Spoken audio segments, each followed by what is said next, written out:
Most people think money is created by governments printing bills in some secure facility. They imagine vast printing presses churning out crisp new dollars under heavy guard. But that's not where most money comes from. The real money machine isn't run by the Treasury or the Federal Reserve, it's run by your local bank, and the process is so simple, so elegant, and so dangerous that once you understand it, you'll never look at your savings account the same way again. Here's what they don't teach you in school. When you deposit $100 at your bank, that bank doesn't lock your money in a vault and wait for you to come back. Instead, they keep maybe $10 on hand and loan out the other $90 to someone else. That borrower takes their $90 and deposits it at another bank. That second bank keeps $9 and loans out $81. The third bank keeps $8 and loans out $73. And on it goes. What just happened? You started with 100 real dollars, but now there's your original 100 plus 90 in loans, plus 81 in more loans, plus 73 in even more loans. The banking system just created money out of thin air, not by printing it, but by lending it. This is fractional reserve banking, and it's the invisible engine that creates most of the money in your economy. But here's the catch that should terrify you.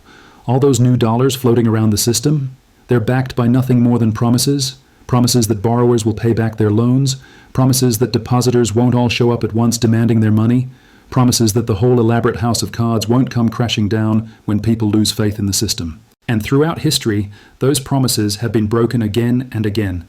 Let's start with the mechanics, because understanding how money is created from air requires seeing the trick in slow motion. Imagine you walk into First National Bank and deposit $1,000 in cash. The bank doesn't just stuff that money under a mattress. They're in the business of making money, and money sitting idle doesn't generate profit.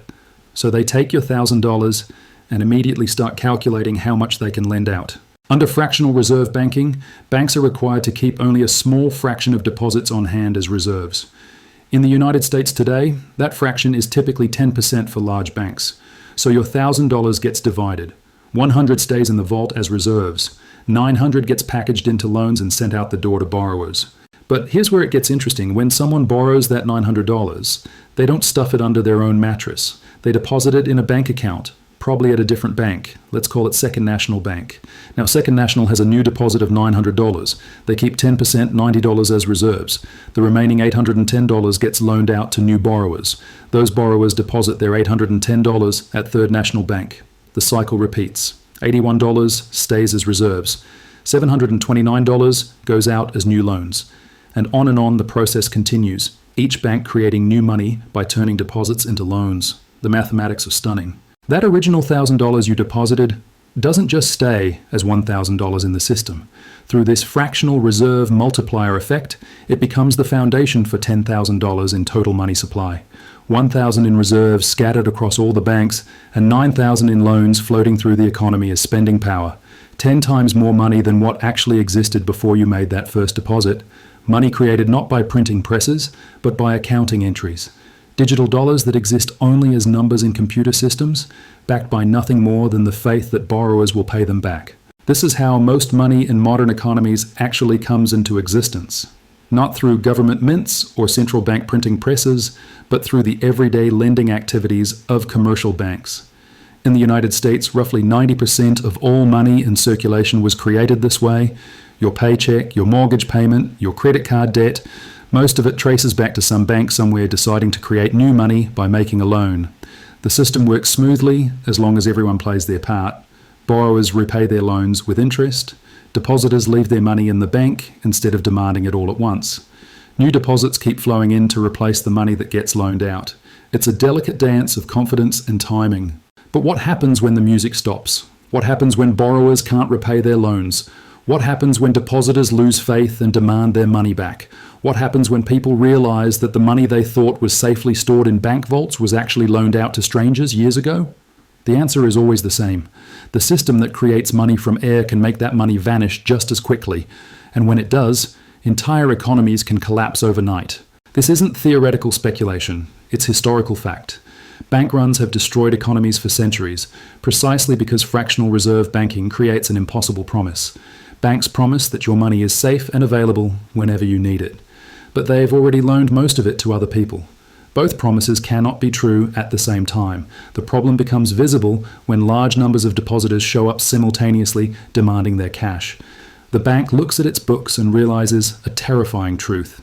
It has 1,000 depositors who each believe they have $1,000 safely stored in the vault.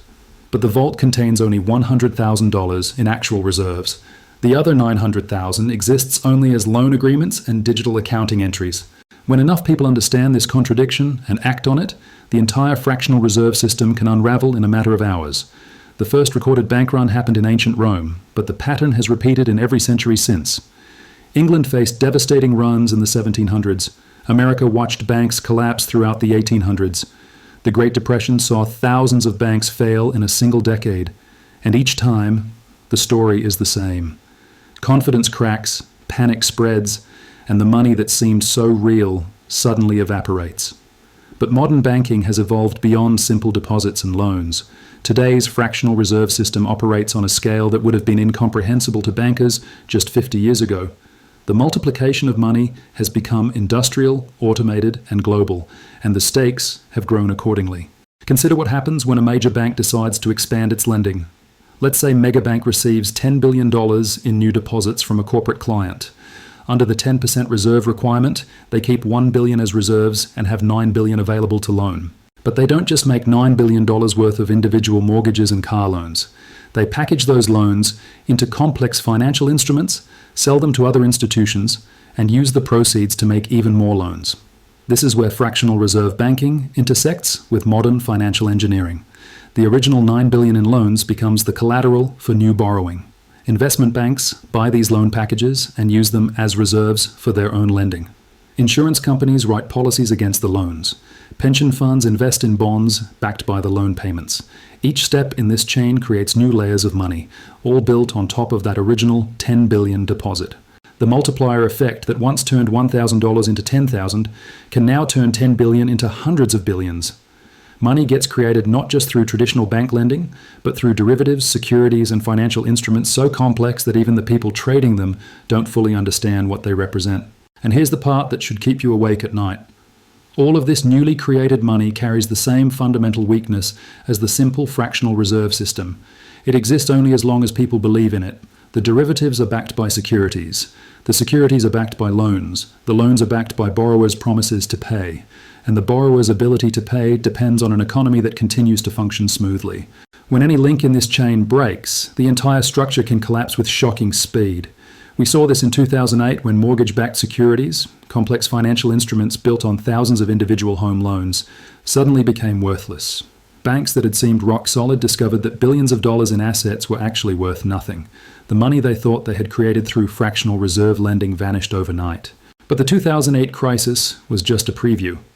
Today's financial system has grown even more interconnected, even more leveraged, and even more dependent on the continuous creation of money through fractional reserve banking. Global banks now hold trillions in deposits and have created tens of trillions in loans, securities, and derivatives. The money supply has expanded far beyond anything the real economy could support through actual production of goods and services. This brings us to the most dangerous aspect of fractional reserve banking. It doesn't just create money from air. It creates the illusion of wealth where none exists. When banks loan money into existence, that money gets spent on real things. Houses, cars, vacations, business investments. People receive paychecks and make purchases with money that was conjured from nothing more than accounting entries. The economy appears to be growing. Stock markets rise. Real estate prices climb.